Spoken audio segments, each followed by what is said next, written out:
Meet Harry. Harry is 59 years old, and for the past 6 weeks, he has been waking up at the same time every single night, 3:07 a.m., spending the next 2 hours staring at a ceiling he knows by heart. He's not particularly worried, he is more puzzled, in the way a man gets puzzled when something keeps happening to him, and he cannot find a sensible explanation for it. What Harry does not know yet is that there is one, and it has nothing to do with stress, or age, or the documentary about geopolitics he watched last Tuesday. This has been going on for 6 weeks, which means Harry has lost somewhere in the region of 80 hours of sleep, and he has blamed every single one of them on the wrong thing. There are 3 reasons Harry wakes up at 3 a.m. All 3 have names. All 3 are things he does every single day without knowing it.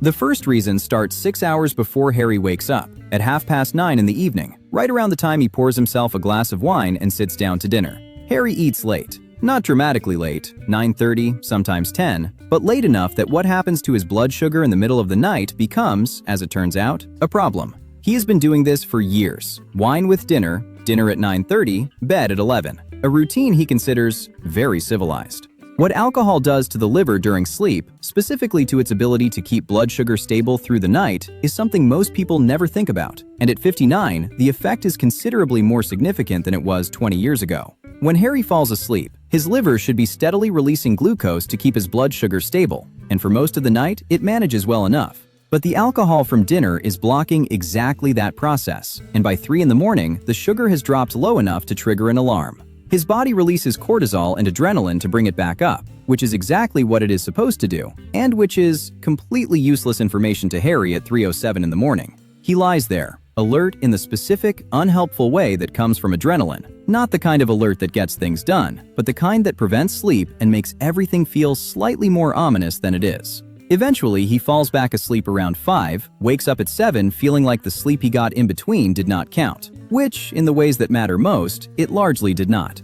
The fix for this is specific. 2 concrete changes to Harry's evening that we will come back to. Because the blood sugar problem is only the first of 3 things happening at 3 in the morning, and the second one has been there his entire life.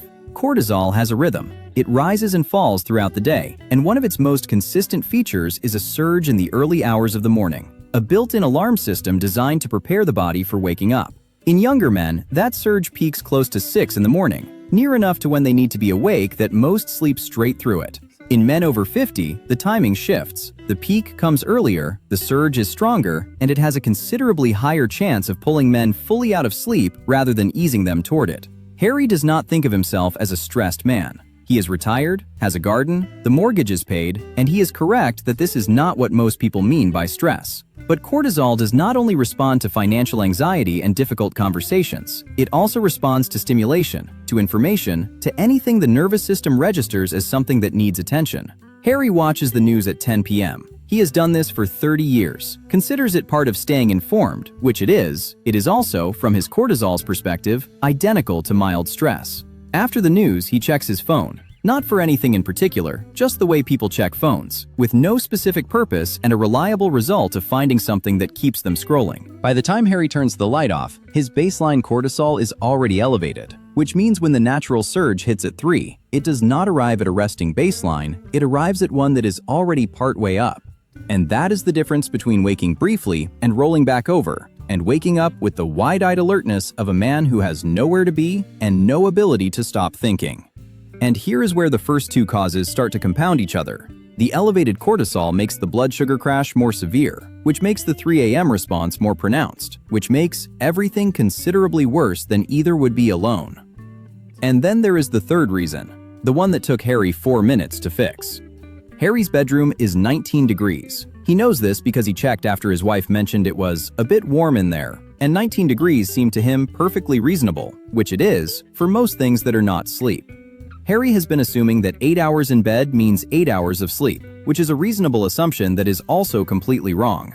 Sleep happens in cycles, each one roughly 90 minutes long, moving from light sleep down into deep sleep and back again. And around the 3 to 4 hour mark of a full night, most people pass through their lightest phase. In younger adults, that light phase is brief. The body cycles back into deep sleep quickly, and most people have no memory of it happening.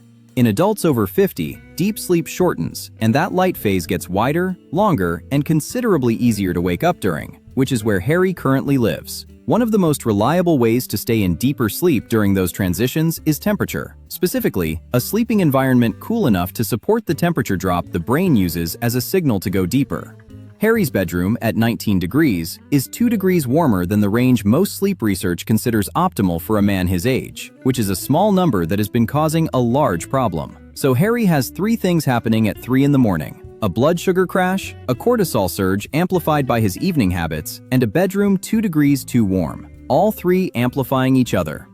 The first fix was about timing. Dinner moved to before 8, and the wine moved to earlier in the evening rather than with the meal, which Harry found considerably more disruptive than the other 2, but also considerably more effective.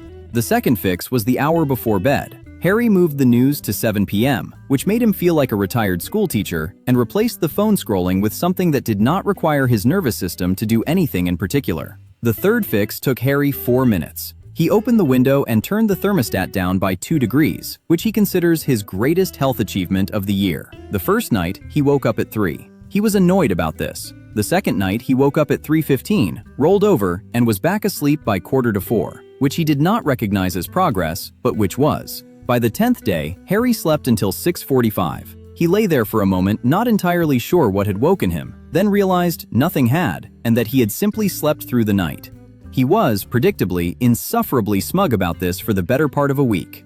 3 causes, 3 fixes. None of them required a clinic, a prescription, or any significant change to the life Harry has spent 59 years constructing. Just a slightly earlier dinner, a calmer hour before bed, and 1 open window. Harry still watches the news. He has simply moved it to 7 p.m., which he considers a perfectly reasonable compromise, and his ceiling no longer knows him quite as well as it used to. Harry would appreciate a subscription. He has earned it, and he has finally started getting the sleep to prove it.